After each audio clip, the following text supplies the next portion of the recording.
Bien, hermanos, vamos a estar aquí, continuar nuestro estudio de la confesión. Bueno, estamos abundando más en realidad que lo que la confesión dice con respecto al tema de la Trinidad. Entonces, bueno, antes de empezar vamos a implorar nuevamente la ayuda divina para poder ser iluminados por el Espíritu y ser instruidos. Oremos. Padre nuestro que moras en los cielos, gracias te damos, Señor, por lo inmenso de tu bondad, de tu misericordia. No nos pagas como merecemos. Gracias te damos, Señor, por Jesucristo, a quien trataste como si fuéramos nosotros, quien pagó con su muerte, con su sacrificio, hasta el último pecado de nosotros.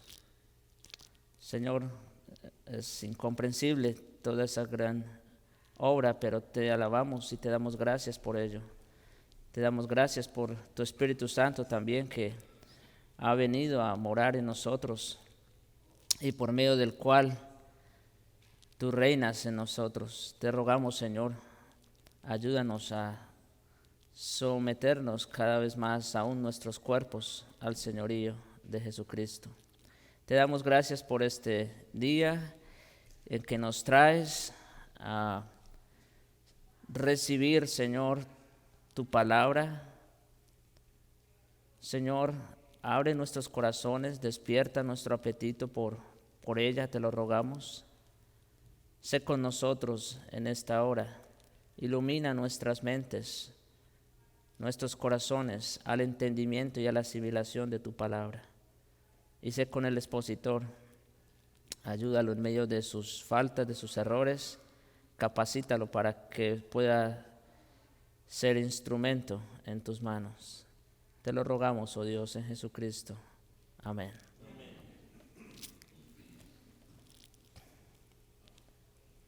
Bien.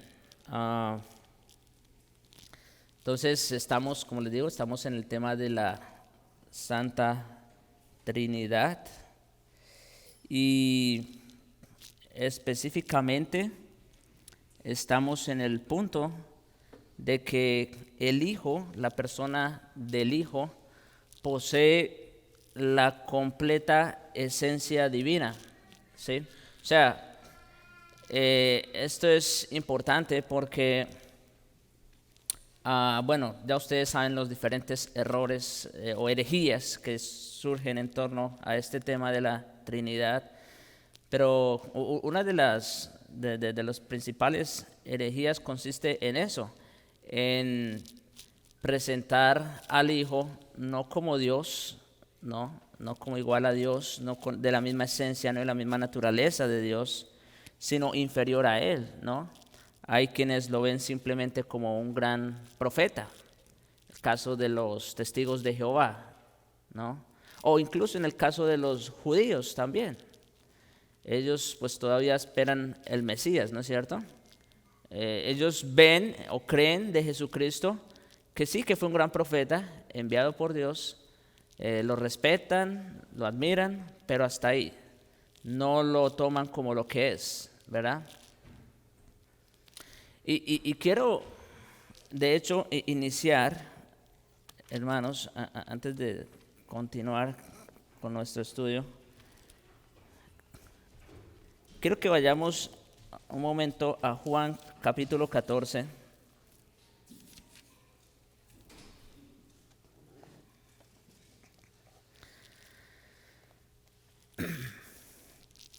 El Evangelio de Juan, el capítulo 14. Ok, ustedes saben, mis hermanos, que a esta altura, ya en este punto, pues los discípulos habían pasado ya 3 años con el Señor, aproximadamente. O sea que ya tenían, se puede decir, un tiempo considerable, ¿no?, de conocerlo. de haber escuchado sus enseñanzas, ¿no? Y vaya enseñanzas que les tocó escuchar a estos hombres, que habían visto todas las señales y prodigios que el Señor había hecho, ¿no? Sí. O sea, yo creo que ellos no tenían duda de que ciertamente Jesús era enviado del Padre, ¿no? Con todos los poderes, las señales, los prodigios que hacía, con esa enseñanza que ni los escribas ni los fariseos podían refutar, en fin. Y entonces uno pudiera decir, no, pues ellos a esta altura ya están 100% convencidos de que Jesucristo era Dios. Pero yo quiero que miremos en Juan 14, bueno, desde el versículo 5.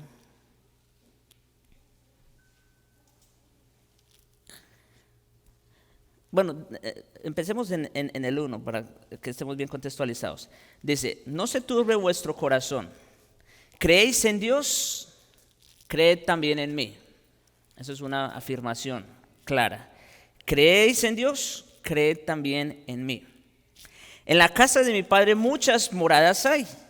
Si así no fuera, yo os lo hubiera dicho. Voy pues a preparar lugar para vosotros.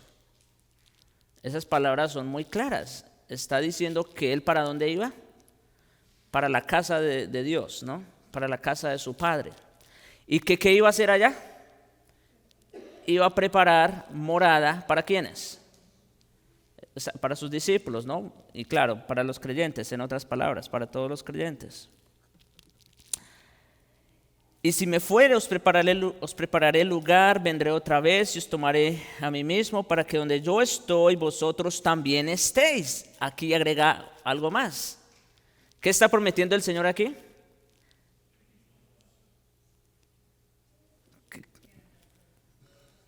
¿Qué está prometiendo?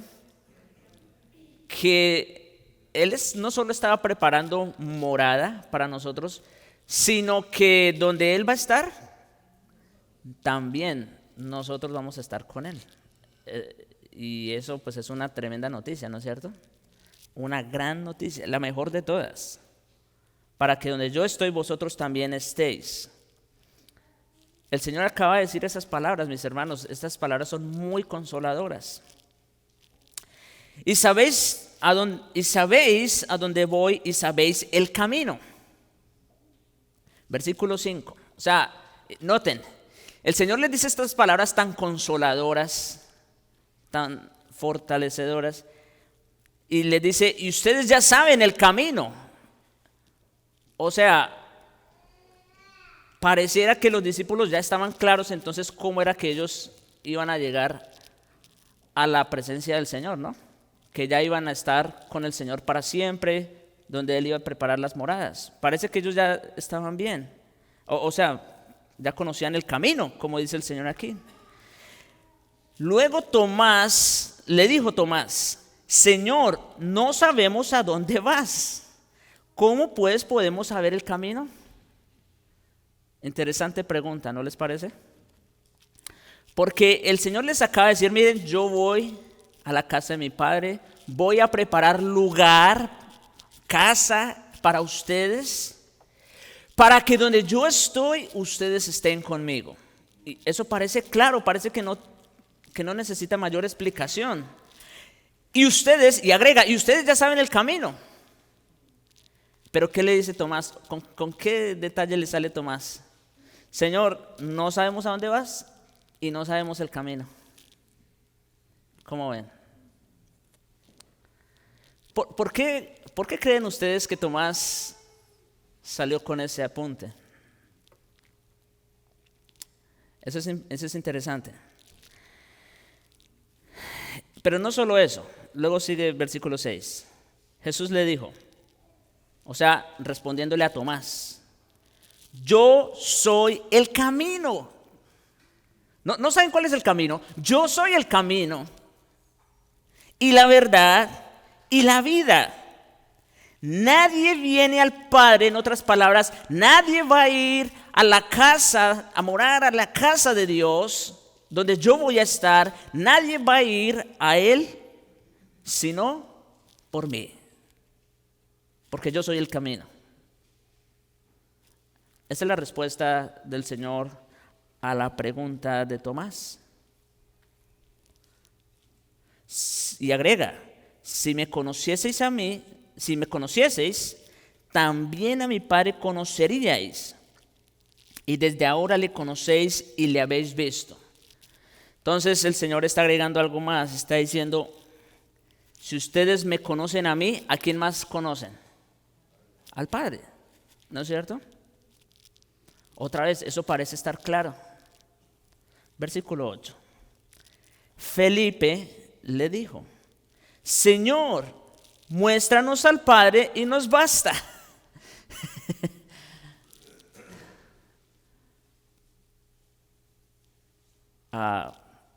¿Qué problema con estos discípulos, no?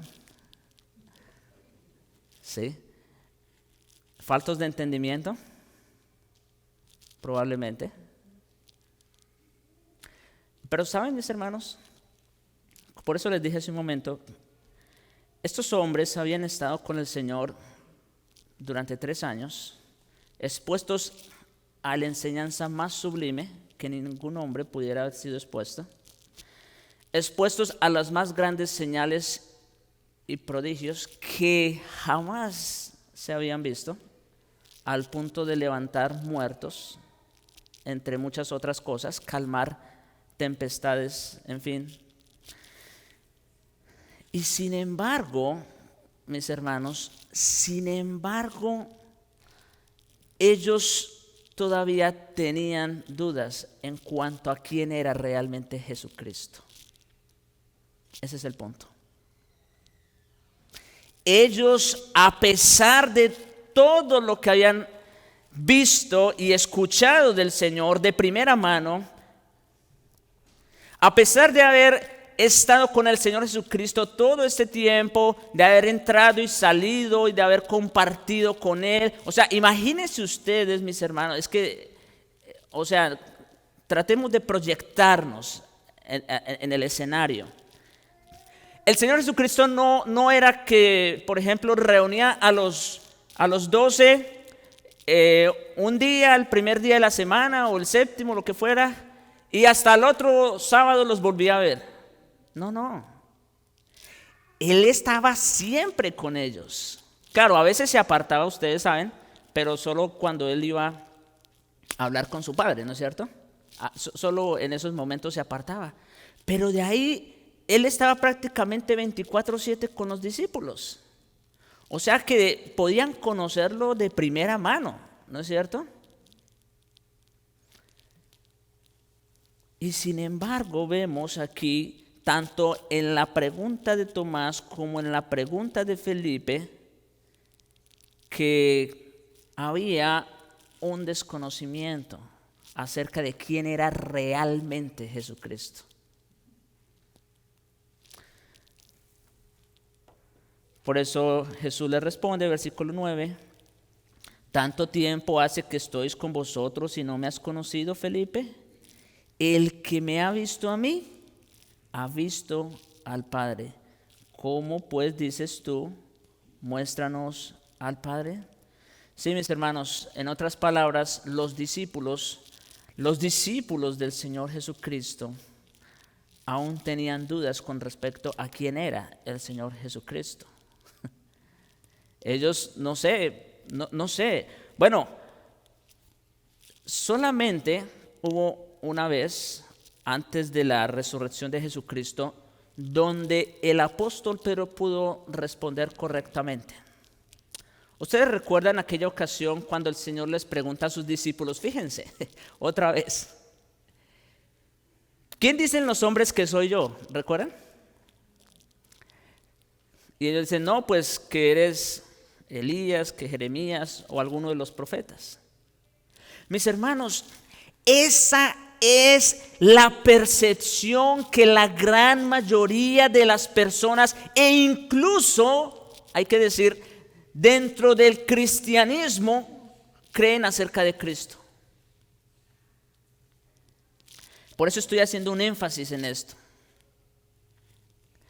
Porque noten cómo aún dentro del círculo más cercano, estoy hablando de los 12, Tomás y Felipe eran de los 12. Ellos no eran de la multitud, de los 6,000 que fueron alimentados o cosas. No, ellos eran de los 12. Y cómo aún ellos no tenían una percepción adecuada, correcta de quién era realmente Jesucristo.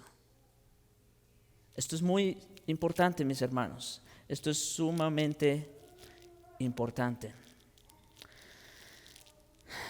Entonces, ¿qué estamos tratando de ver aquí, de conocer? Que Jesucristo es Dios. Volviendo, me faltó una parte. Cuando el Señor les pregunta a sus discípulos, ¿quién dice los hombres que soy? Ya saben, un profeta, en fin. Bueno, ¿y ustedes quién dice que soy? Ahora le hace la pregunta a ellos, ¿no es cierto? ¿Y qué le responde Pedro? Ustedes saben la respuesta. Tú eres Jesucristo, Jesús, el Hijo de Dios. Ahora, ¿qué dijo el Señor? Felicitaciones, Pedro, wow, tú sí te las sabes todas. Tú eres más listo que los otros. ¿Fue lo que le dijo? ¿Qué le dijo? ¿Cómo? Eso no te lo reveló carne ni sangre. En otras palabras, mis hermanos, fíjense, creer que Jesucristo es Dios, eso no es natural en el hombre. Es lo que está diciendo el Señor allí. Es cuando dice, esto no te lo reveló carne ni sangre, está diciendo, miren, es que la percepción normal de los hombres no es esa. Eso solo te lo pudo haber revelado mi Padre que está en los cielos. Wow. En otras palabras, mis hermanos, el hecho de que tú y yo que estamos aquí, que estamos conociendo, que estamos aprendiendo, y que estamos convencidos de que Jesucristo es 100% Dios, eso no es porque tú eres más inteligente que los otros, ni porque eres más listo. Eso es porque Dios te lo dio. ¿Sí? O sea, ¿qué es la fe? Efesios 2:8. Bueno, ese es Hebreos 11. También es verdad, obviamente, eso también es verdad. Pero a la luz de Efesios 2, ¿qué es la fe? Un don, un regalo de la gracia de Dios.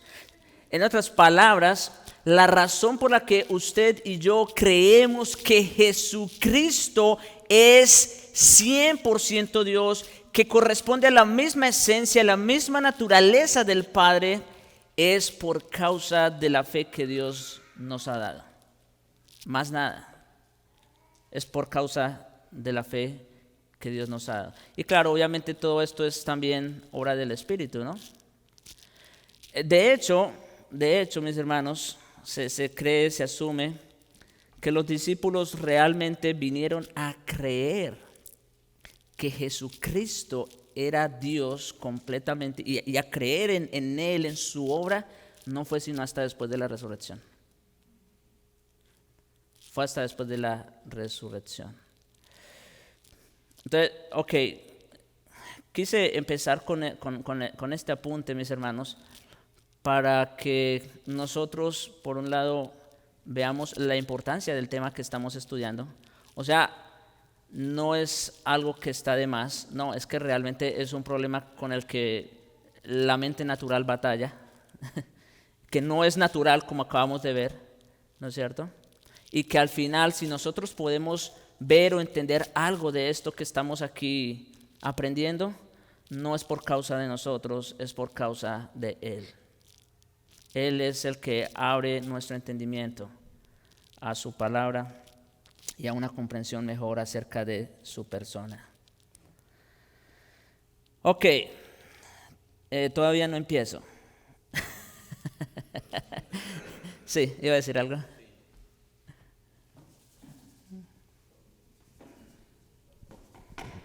Mira, antes de que salgas de ahí, de esa parte que se expuso muy bien, lo incomprensible que es, debemos de pensar primero que los apóstoles conocían bien a ciertos hermanos de Jesús. Ellos conocían a José, conocían a Judas, conocían a Santiago, tenían conocimiento de sus hermanas, sabían de su mamá, sabían de su humanidad. O sea, Sí. era tan increíble pensar que era el Dios encarnado, aún para sus mismos hermanos. O sea, a lo mejor a los demás los engaña, pero Exacto. nació en mi casa, yo lo conozco desde que nació. Yo me acuerdo cómo era cuando tenía 5 años, 6, 7. Entonces, esta cosa nos lleva a la comprensión. Y ahora nosotros en día, ¿qué? Pensamos nosotros y decimos, bueno, ¿cómo era de necio Tomás? ¿Cómo era de necio Felipe, que no pudieron llegar a entender eso? Y la razón, pues ya la explicaste, fue porque lo tiene que revelar Dios, ¿verdad? Por el Espíritu Santo. Pero ahora estamos en el mismo dilema. Por ejemplo, ahora, la situación con nosotros es en el amor al hermano, ¿verdad? ¿Cómo podemos tener una seguridad, ¿verdad? Que el Señor mismo diga que cuando lo que le hacemos a uno de los hermanos en Cristo, de los hijos de la fe, de los hermanos en la fe, dice, el trato que tengas con ellos es cuentas que es el mío. Lo que no le haces a él, no me lo haces a mí. Lo que le haces a él, me lo haces a mí. La comunión que tengas con él es la que tienes conmigo. Y qué difícil nos es creer, igual que Tomás, igual que... ¿Cómo? Pero es que este hermano yo lo conozco. Pero todo el mundo cree, ay, si conociera a Paul Washer, quién sabe, cambiarían las cosas. Wow, porque no los conoces. Quisiera que estuvieras con ellos. Y siempre piensan, no, es que estos pastores, estos no son tan buenos como otros. Otros son mejores. Tienen piensan, porque a nosotros nos conocen, están con nosotros, nos ven cuando nos enojamos, nos ven cuando flaqueamos, nos conocen y piensan que aquellos desconocidos son intocables. Wow, ellos sí, porque no los conoces. Como dice Sujel, pregúntenle a mi mujer, ¿verdad? Sí. Entonces, el punto es que nos cuesta tanto creer lo que Dios dice, porque parece ser tan sencillo, pero es tan grande y tan glorioso, que por medio de los hermanos en la comunión de los santos podemos tener comunión con Dios. Yo quisiera que eso nos quedara claro y bien clarito dice la palabra de Dios en primera de Juan 5, 7 dice, amados, amémonos unos a otros, dice, porque el amor es de Dios. Este amor de hermanos no es de nosotros, es de Dios, porque el amor es de Dios. Sí, esa sería como una aplicación, ¿no? De lo que acabamos de ver, cómo también nosotros podemos tener comunión con el Señor y verlo a Él a través de nuestros hermanos, ¿no? Así es. Muy bien. ¿Iba a decir algo? Sí. Voy a citar la escritura. A ver si. Finalizando la epístola a los Corintios. Dice Pablo así: yo, Pablo, os escribo esta salutación de mi propia mano. El que no amare al Señor Jesucristo, sea anatema.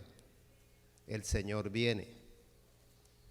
La gracia del Señor Jesucristo esté con vosotros. Mi amor en Cristo Jesús esté con todos vosotros. Amén.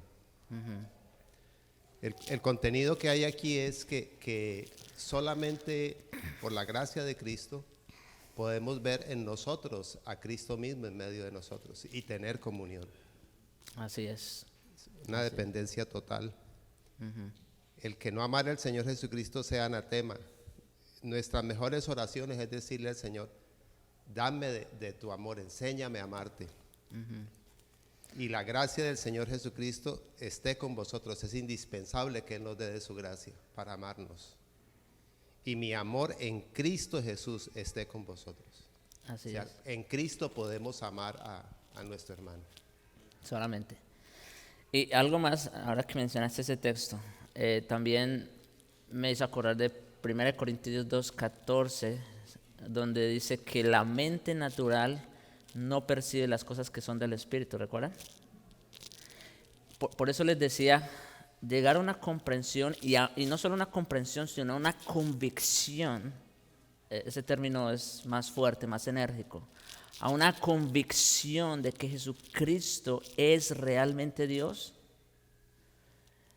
Eso no te lo revela carne ni sangre, como dijo el Señor. De la misma manera, como estaban ahorita hablando los hermanos, de la misma manera como no podemos tener la convicción por naturaleza de que nuestros hermanos son parte de Cristo. Exactamente lo mismo. Se necesita el Espíritu de Cristo en nosotros para que nos enseñe esas cosas.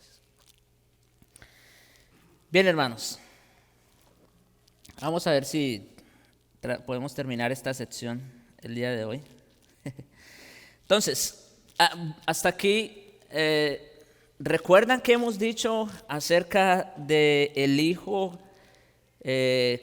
con respecto a que es igualmente Dios? ¿Cuáles son los argumentos que hemos traído? ¿Recuerdan algunos?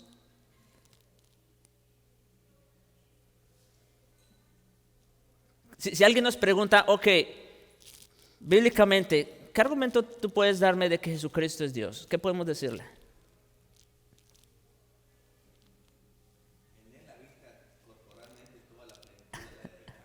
Bueno, ahí está el texto clave, ¿verdad? Esa es una afirmación clara, ¿verdad? De que Jesucristo es Dios. Muy bien. Pero, ¿qué más? Sí, hermana.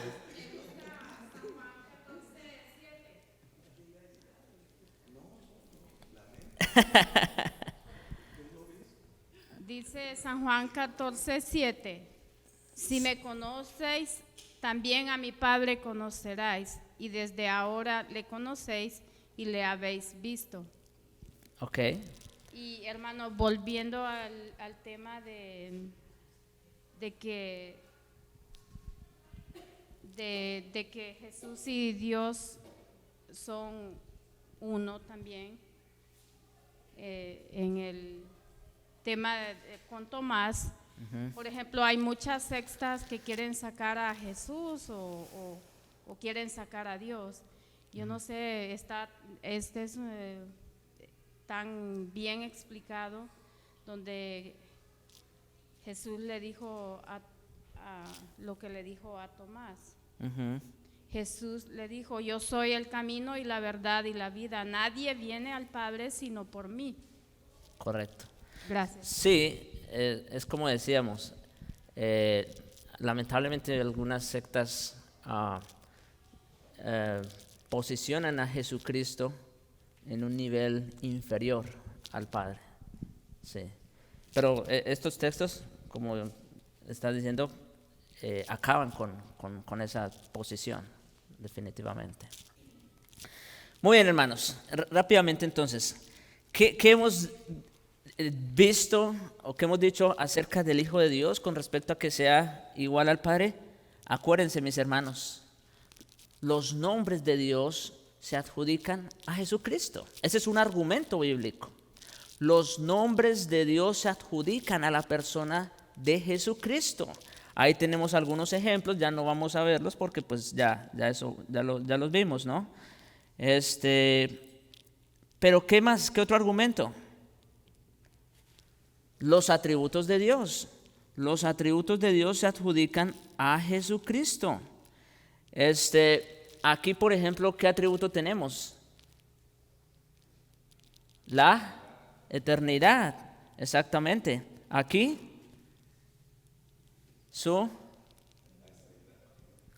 ¿cómo? Inmutabilidad, exactamente, su inmutabilidad. Aquí, su omnipresencia, correcto, muy bien. Y aquí, omnisciencia, muy bien. Y aquí,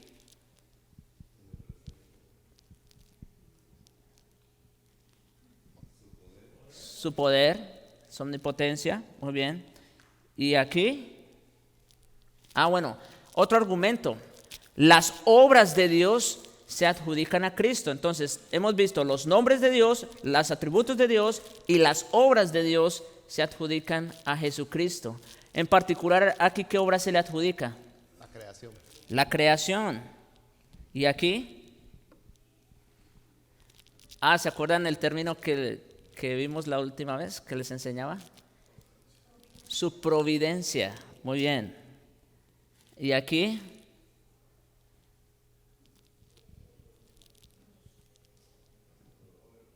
Autoridad. Exacto, autoridad para perdonar pecados. Es que eso solo le corresponde a Dios, ¿no? Muy bien. ¿Y aquí?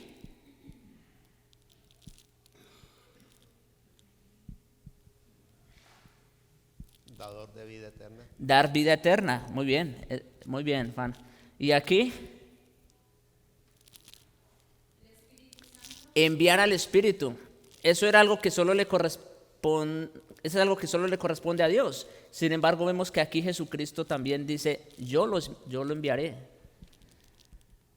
¿Y aquí? Santificar. Santificar. Eso es obra del Espíritu, pero también vemos que se le adjudica a Jesucristo. ¿Y aquí?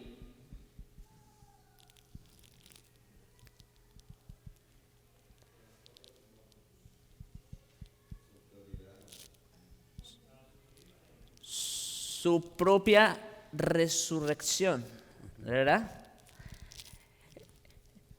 Su propia resurrección. Y aquí,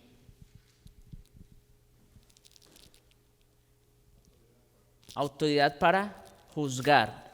El juicio le corresponde a Dios, pero ¿qué vemos en otros textos? Dice que también Dios le ha dado toda autoridad al Hijo para juzgar, ¿no? Y aquí tenemos estos textos. Muy bien. Y finalmente, otro argumento para decir que Jesucristo es igual a Dios es que toda la adoración debida a Dios también le fue rendida a Jesucristo y le debe ser rendida a Jesucristo. Aquí tenemos algunos textos, el caso de los magos, ¿no es cierto? Vemos en Mateo 14 también, después de cuando el Señor anda sobre el mar y calma la tempestad, dice que le adoraron a Tomás. Filipenses, este texto, aquí es donde también quiero tomarme un poquito de tiempo en estos dos textos. Filipenses 2, versículos 9 al 11 dice, por lo cual, por lo cual viene después de que Pablo nos ha hablado del estado de humillación de Cristo.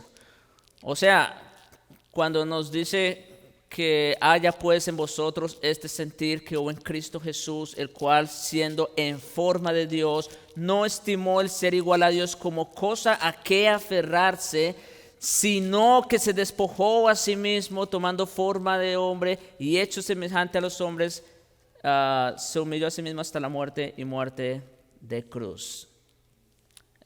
Entonces, después de que Pablo ha dicho estas palabras o ha expuesto esa obra de humillación, ese estado de humillación de Jesucristo, luego concluye diciendo, por lo cual Dios también le exaltó hasta lo sumo. En otras palabras, una prueba de que ese que vino y se hizo hombre y murió en una cruz, una prueba de que eso es así, Dios ahora le exaltó hasta lo sumo y le dio un nombre que es sobre todo nombre, para que en el nombre de Jesús se doble toda rodilla de los que están en los cielos y debajo de la tierra, y toda lengua confiese que Jesucristo es el Señor.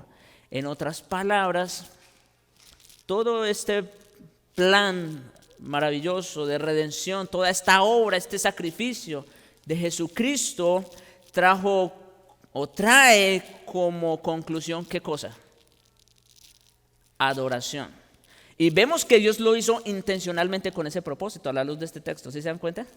Por eso la conexión, por lo cual, o sea, Dios lo hizo a propósito. Dios lo hizo así, para que ahora Jesucristo reciba toda la adoración. Ahora, aquí lo interesante es esto. Dice, y toda lengua confiese que Jesucristo es el Señor para gloria de Dios Padre. Porque la adoración que se le rinde al Hijo no es ajena al Padre. ¿Se dan cuenta? Cuando nosotros venimos aquí y cantamos un himno que exalta la persona de Jesucristo, pregunta, ¿el Padre se pondrá celoso porque no cantamos a Él? Bueno, parece absurdo, ¿no? Lo que estoy diciendo, pero esto es para que nosotros veamos cómo la adoración a Jesucristo es sinónimo de adorar a Dios. ¿Por qué? Porque Él es Dios, Él es 100% Dios. Y la adoración que se le rinde al Padre es la misma adoración que se le rinde a Jesucristo. Ahora, vayamos a estos dos textos de Apocalipsis, que estos me interesan mucho. Ya el pastor Ricardo va a llegar a estos textos y los va a predicar. Pero yo solo quiero que rescatemos allí algo. En Apocalipsis 4 y 5.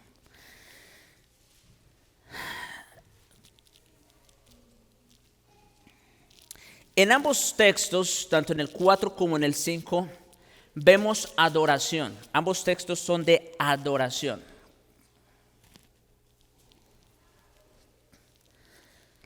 La pregunta es, en el capítulo 4, ¿a quién se le está rindiendo la adoración? Ok, miren ustedes aquí, versículo 2 del capítulo 4. Y al instante yo estaba en el Espíritu y he aquí un trono establecido en el cielo y en el trono uno sentado.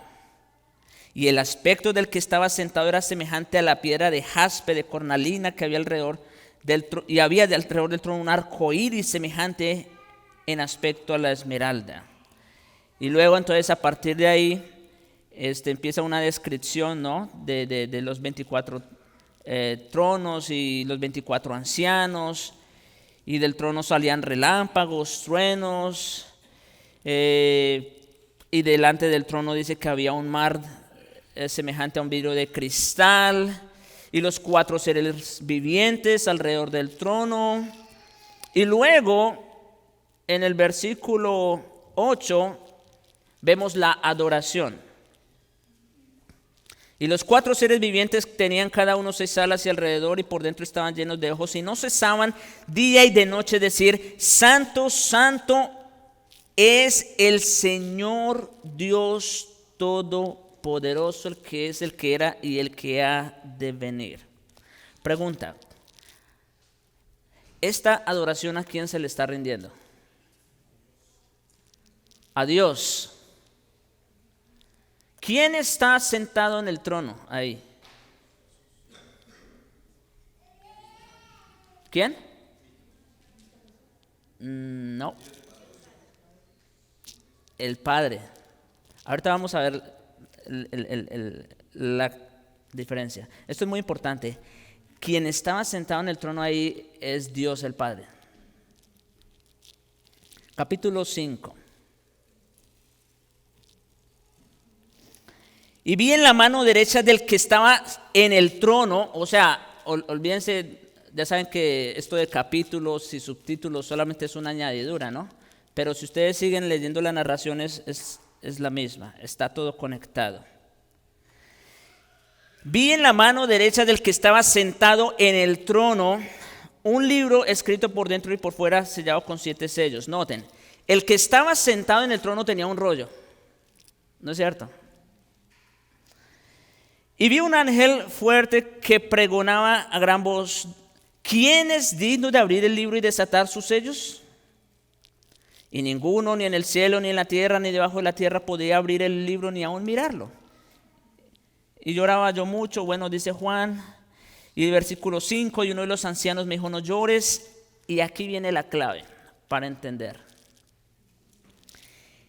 He aquí que el león de la tribu de Judá, la raíz de David, ha vencido para abrir el libro y desatar sus 7 sellos. Y miré, pongan mucha atención a esto, y miré y vi en medio del trono y de los 4 seres vivientes y en medio de los ancianos, estaba en pie un cordero como inmolado. Ahí tiene una descripción que tenía 7 cuernos y 7 ojos, todo eso.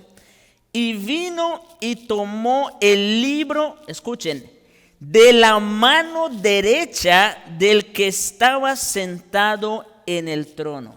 ¿Se dan cuenta? ¿A quién le rindieron adoración los ángeles en el capítulo 4? A Dios el Padre, al que está sentado en el trono.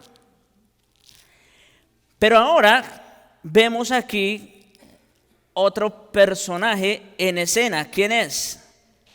El Cordero de Dios. Bueno, no cabe duda que es Jesucristo, obviamente eso lo tenemos claro, ¿no? El león de la tribu de Judá, la raíz de David, en fin. Versículo 9. Y cantaban un nuevo cántico diciendo, aquí está hablando otra vez de los seres vivientes y todo esto.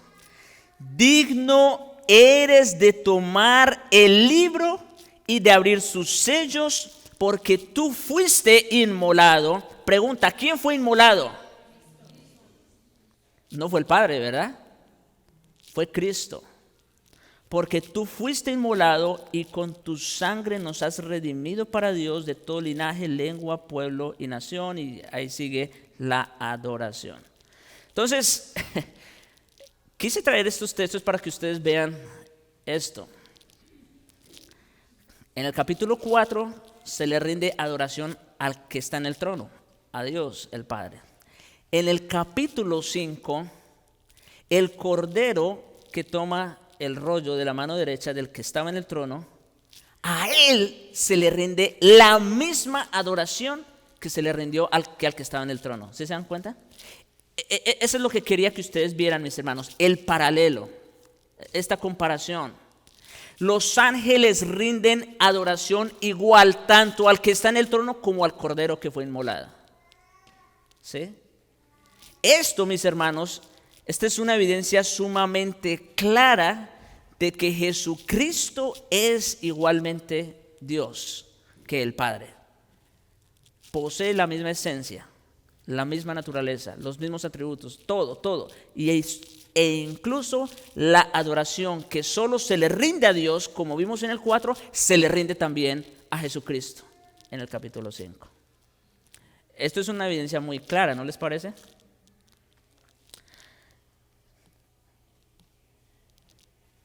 Y finalmente, tenemos algunos textos explícitos sobre la deidad de Cristo. O sea, como si no fuera suficiente lo que hemos visto hasta ahora, tenemos textos explícitos, o sea, que hablan claro, directo, en cuanto a la deidad de Jesucristo. Por ejemplo, Juan 1:1, en el principio era el verbo, aquí la palabra verbo es logos. El logos en el contexto griego era como el origen de todas las cosas, el ser supremo. Y por eso Juan se vale de este término allí. En el principio era el logos o el verbo, y el logos era con Dios y el logos era Dios. Ahora el verbo, cuando vemos más adelante en el versículo 14, dice claro que era Jesucristo.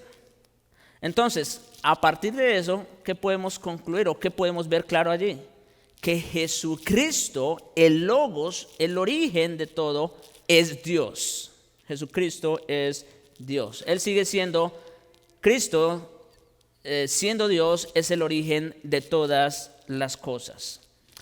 En Romanos 9:5, de quienes son los patriarcas y de los cuales según la carne vino Cristo, el cual es Dios. ¿Qué hacen con ese texto ahí? Está claro, ¿no? El cual ¿qué? Es Dios sobre todas las cosas, bendito por los siglos. Tito 2:13, aguardando la esperanza bienaventurada y la manifestación de la gloria de nuestro gran Dios y Salvador Jesucristo. Aquí Pablo, por si acaso, no está haciendo una distinción entre Dios y nuestro Salvador. No, es más bien es un complemento. Está hablando de la misma persona y está diciendo que esa persona es Dios y Salvador a la vez. Y de hecho, aquí voy a agregarle un ingrediente a este argumento. Para que Jesucristo realmente fuera nuestro Salvador, realmente tenía que ser Dios. ¿Por qué creen eso? Les pregunto, ¿por qué creen que para que Jesucristo realmente fuera Salvador tenía que ser Dios?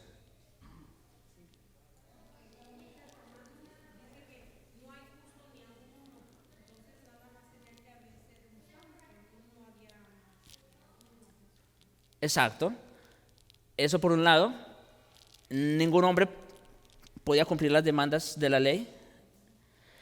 Entonces, solamente alguien del carácter, de la naturaleza de Dios mismo podía complacer a Dios. Ese es el punto, ¿se dan cuenta? Solo alguien de su misma naturaleza podía complacerlo a Él. Nadie más. Nadie más.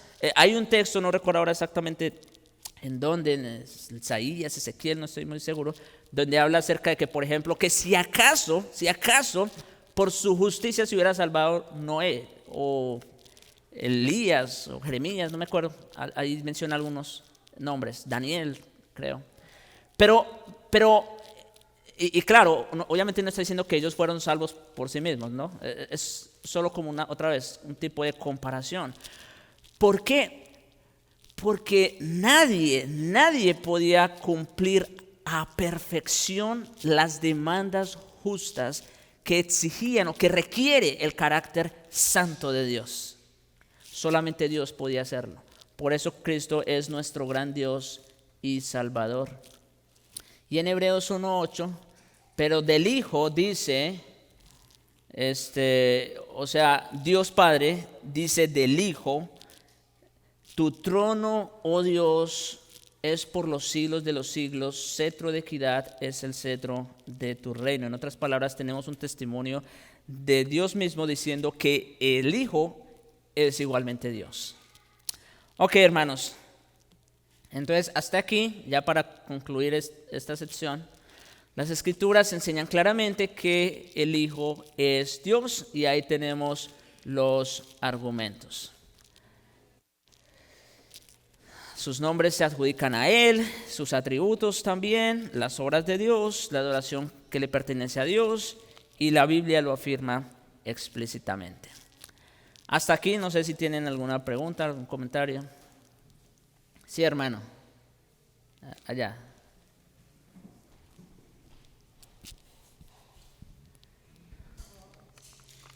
Hermano, cuando el Espíritu Santo viene a la Virgen María, nace el Señor Jesucristo, es por eso que no hay pecado. Por ejemplo, viene Jesucristo perfecto como hombre, Dios encarnado en hombre, y por eso es que es perfecto. Sí. Porque no sé, por ejemplo, cómo decir, ya ve que decimos que nosotros, que el pecado, el gene de nosotros viene por Adán. Tocó un punto muy interesante y me gusta porque aquí voy a tener oportunidad para explicar algo.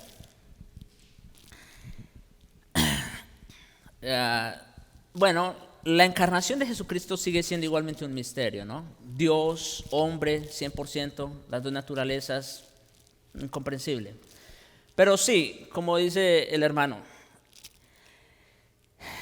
la razón por la que Jesucristo, naciendo aún como hombre de María, no heredó pecado es porque Él no fue engendrado de hombre, sino ¿de quién? Del Espíritu. Y eso hizo toda la diferencia. Eso hizo toda la diferencia. Ahora, Uno puede decir, bueno, pero María era pecadora, ¿sí o no? ¿Sí o no? Sí, María también era pecadora. Era virgen, era santa, pero era pecadora. ¿Y cómo no heredó algo de su mamá? Se puede decir, ¿no? Ok, la razón es esta, mis hermanos. Y aquí quiero conmigo aprovechar para hacer este apunte. Muchos cristianos y en muchos púlpitos se enseña que el pecado se hereda simplemente por generación, o sea, por la concepción del bebé.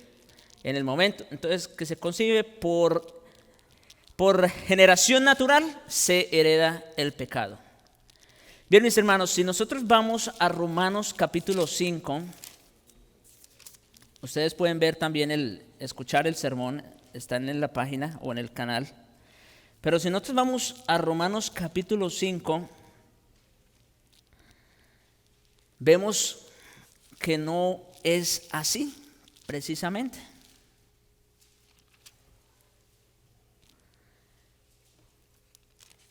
Específicamente,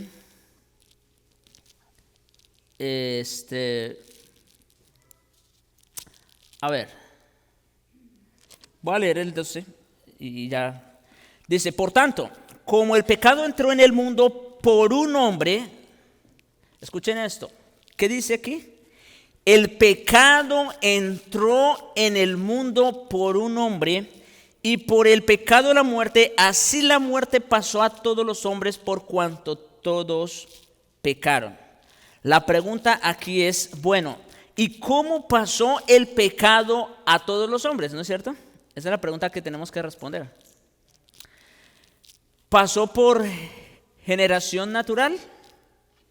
No, mis hermanos, no. Miren cómo dice versículo 13. Pues antes de la ley, escuchen, antes de la ley había pecado en el mundo, pero donde no hay ley no se inculpa de pecado. Es decir, alguien pudiera argumentar, pero bueno, ¿cómo las personas fueron juzgadas antes de que viniera la ley por medio de Moisés? Porque como dice aquí, donde no hay ley, pues no se inculpa de pecado. 14. No obstante, reinó la muerte desde Adán hasta Moisés, o sea, antes de la ley, aun en los que no pecaron a la manera de la transgresión de Adán, el cual es figura o sombra o tipo del que había de venir. O sea, Adán, ¿cómo pecó? Adán pecó quebrantando una ley. Dios le dio una ley en el Edén y Adán la quebrantó, ¿no es cierto? Y los otros hombres, ¿cómo fueron culpables de pecado si ellos no estaban sujetos a una ley? ¿No les parece interesante la pregunta?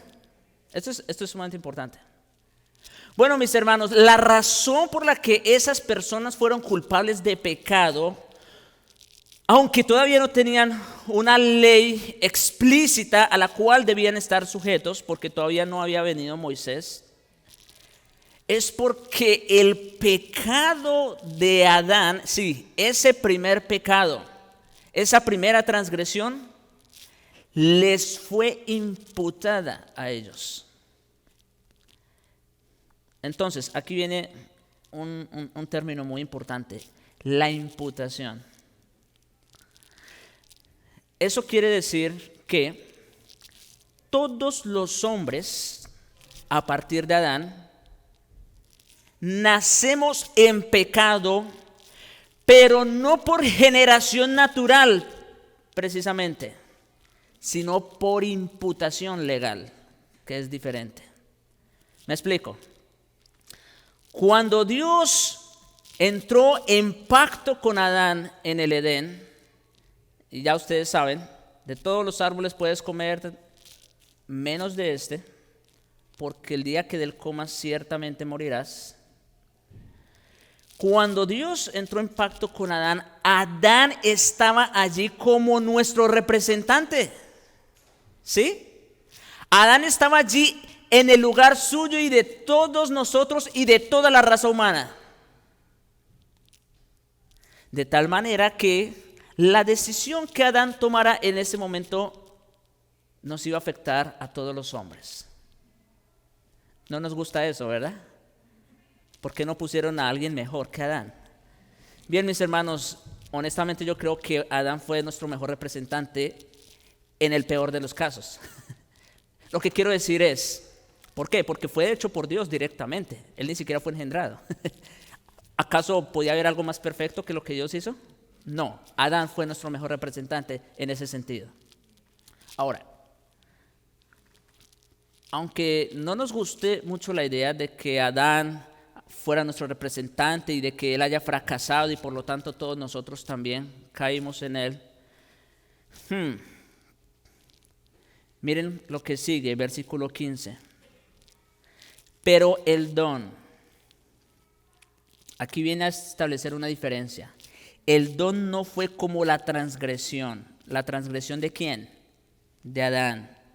Porque si por la transgresión de aquel uno, Adán, murieron los muchos, o sea, todos, abundaron mucho más para los muchos la gracia y el don por la gracia de un hombre, Jesucristo. Y añade, y con el don no sucede como en el caso de aquel uno que pecó, Adán. Porque ciertamente el juicio vino a causa de un solo pecado. ¿Se dan cuenta? Mis hermanos, ¿saben por qué razón van a ser juzgados todos los hombres? ¿Y por qué van a ir al infierno? Mire, aun si naciera una persona, hipotéticamente hablando, no cometiera un solo pecado. Que eso es imposible, obviamente, ya sabemos. Pero ¿saben por qué esa persona de todos modos se va a condenar? Por el pecado de Adán. Por la representación de Adán. Claro, eso en nuestros días se traduce en incredulidad, por supuesto. Esa es la razón al final de cuentas. Pero es por el pecado de Adán. Él fue nuestro representante allá. Y dice aquí que el don no sucede porque ciertamente el juicio vino a causa de un solo pecado para condenación. Pero el don vino a causa de muchas transgresiones para justificación. Pues si por la transgresión de uno solo reinó la muerte, mucho más reinarán en vida por uno solo, Jesucristo, los que reciben la abundancia de la gracia y del don de la justicia. Wow, mis hermanos, esta es la mejor noticia de todas, ¿saben? Si tú no quieres aceptar la representación de tu padre Adán en el Edén, tampoco deberías estar dispuesto a aceptar la representación de Jesucristo, el segundo Adán en la cruz. Porque la única razón de por qué usted y yo vamos a ir al cielo no es por nuestras justicias, porque no tenemos ninguna. La única razón por la que usted y yo vamos a ir al cielo, si somos verdaderos creyentes, es por la representación de un solo hombre, Jesucristo. Entonces, ¿qué vemos? Bueno, lo que hemos visto, vimos que el pecado vino sobre toda la humanidad por imputación. De la misma manera que ahora nos viene a nosotros por imputación la justicia. ¿Se entendió el punto? Espero que sí.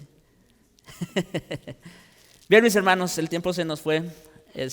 Vamos a terminar.